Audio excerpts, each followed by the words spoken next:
नमस्कार बंधुरा आज के आमी शेयर करब एकदम साधारण भावे घरोया उपकरणे बाँधाकपिर एक निरामिष घंट। এই বাঁধাকপির নিরামিষ ঘন্ট রেসিপিটি যে কোনো নিরামিষ দিনে রুটি লুচি পরোটা সব কিছুর সাথে পরিবেশন করতে পারবেন। তো রান্নাটি করার জন্য প্রথমেই একটা কড়াই বসিয়ে দিয়েছি আর কড়াইতে 1 কাপ পরিমাণ জল ফুটতে দিয়েছি। ফুটন্ত জলে হাফ টিস্পুন লবণ দিয়ে তারপরে কুচিয়ে রাখা বাঁধাকপিগুলো দিয়ে দিচ্ছি। প্রথমেই একটা মিডিয়াম সাইজের বাঁধাকপি ভালো করে ধুয়ে নিয়ে তারপরে কুচিয়ে নিয়েছিলাম। কুচিয়ে রাখা বাঁধাকপিগুলো দিয়ে মিডিয়াম আঁচে ঢেকে রেখে দেব 15 মিনিটের জন্য। বাঁধাকপিগুলো আমি হাফ সেদ্ধ করে নেব। মাঝে মধ্যে ঢাকনা খুলে একটু নেড়ে দিবেন। বাঁধাকপিগুলো আমার 50% সেদ্ধ হয়ে গেছে, ঢাকনা খুলে নিচ্ছি। এবার বাঁধাকপিগুলো জল ঝরিয়ে নেব। বাঁধাকপি সেদ্ধ করে নিলে বাঁধাকপির যে একটা কাঁচা গন্ধ সেটা চলে যাবে আর বাঁধাকপি খেলে অনেকেরই কিন্তু গ্যাস হয়, সেটা অনেকাংশেই কমে যাবে। বাঁধাকপিগুলো জল ঝরিয়ে নিয়েছি। কড়াইটাকে আবারও ভালো করে ধুয়ে কড়াইটাকে খুব ভালো করে গরম করে নেব। তারপর কিছুটা পরিমাণ সরষের তেল গরম করে নিচ্ছি।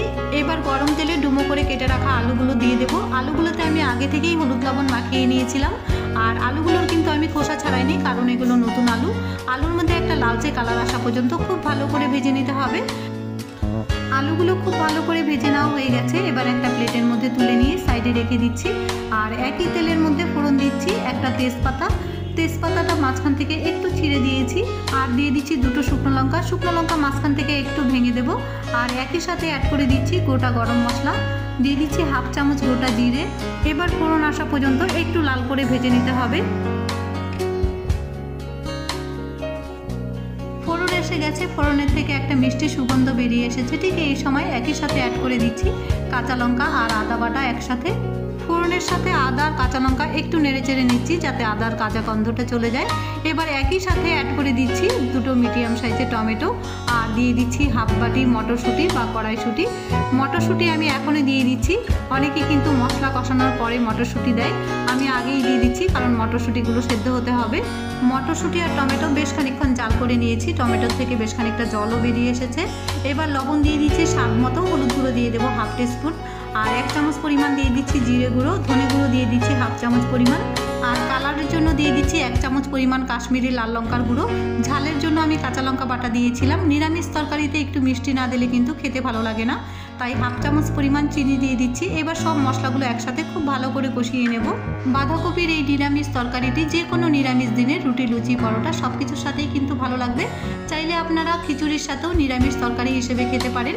সব মশলাগুলো আমার সুন্দরভাবে কষিয়ে নেওয়া হয়ে গেছে। এবার ভেজে রাখা আলুগুলো দিয়ে দিচ্ছি আর সাথে আগে থেকে যে বাঁধাকপিগুলো সেদ্ধ করে নিয়েছিলাম সেই বাঁধাকপিগুলোও দিয়ে দিচ্ছি।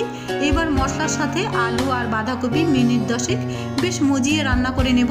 এই তরকারিতে কিন্তু এক্সট্রা কোনো জল দেওয়ার প্রয়োজন নেই, কারণ বাঁধাকপিগুলো আমি আগে থেকেই সেদ্ধ করে নিয়েছিলাম আর সেদ্ধ করে রাখা বাঁধাকপির থেকে বেশ খানিকটা জল বেরিয়ে আসবে, সেই জলেই বেশ মজিয়ে রান্নাটা করে নিতে হবে। এক্সট্রা জল কিন্তু একদমই দিবেন না। মিনিট 10 পর বাঁধাকপির জলটা প্রায় শুকিয়ে এসেছে আর বাঁধাকপিটাও বেশ খানিকটা মজে এসেছে। ঠিক এই সময় দিয়ে দিচ্ছি হোমমেড গরম মশলার গুঁড়ো 1 চামচ। গরম মশলার গুঁড়ো দেওয়ার পরেও মিনিট 5 বেশ মজিয়ে রান্নাটি করে বাঁধাকপি নিরামিষ তরকারিটি আমি নামিয়ে নেব একদমই সাধারণভাবে। আর ঘরোয়া উপকরণে নিরামিষ বাঁধাকপির ঘন্ট রেসিপিটি যদি আপনাদের কাছে ভালো লেগে থাকে ভিডিওতে একটা লাইক অবশ্যই করবেন, পাশাপাশি চ্যানেলটিকে সাবস্ক্রাইব করারও অনুরোধ রইল। ফিরে আসবো নতুন একটি রেসিপি নিয়ে।